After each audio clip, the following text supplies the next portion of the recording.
So I'm going to go through the main differences between the 2 session per day tracks that we offer and the 1 session per day tracks that we offer. For the 2 session per day tracks, it requires one 60-minute session and one 90-minute session. For the 1 session per day tracks, it requires just one 90-minute session only.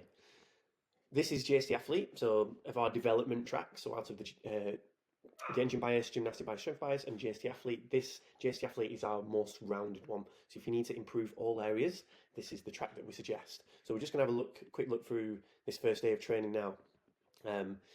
So this requires a 60-minute session, 90-minute session. You can see here we've got the weightlifting and strength in one session on its own. So we've put S1 to make that clear. So that means session 1.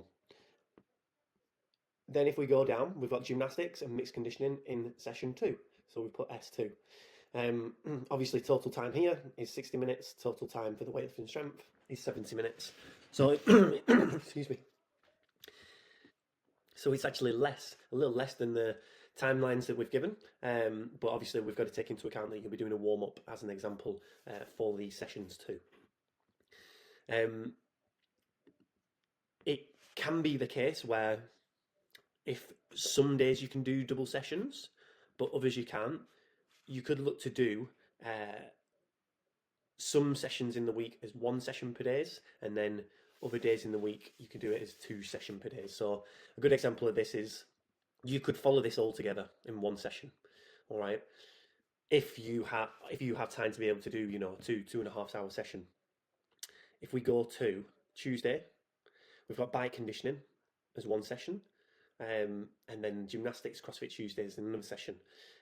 Again, we would strongly suggest that if on a Tuesday you can do this in a session on its own, great. You can do 2 sessions on a Tuesday, and this as a separate session, great. But it just means being able to easily switch through the tracks depending on the day. It could be, like I say, that Monday you just do this on a Monday, but then on a Tuesday, if you can do 2 sessions per day, you can obviously switch between the tracks and then do the 2 session per day programming that's written there on the Tuesday and follow the guidelines for how we've broken that up. Now, if it's the case where actually you're not able to do the bike conditioning in a separate session, and you might have to do it with one of these elements here. So say, for example, you've got time to do the gymnastics and the bike, but not you don't have the wall space because there's a class on to do the strict handstand push-ups. It can be that, right, okay, I'm going to do the gymnastics and the bike session together, and then CrossFit Tuesday in a separate session on its own later on. So there is flexibility there to switch things around if you need. So, if it's the case where you need to do that, that's completely fine.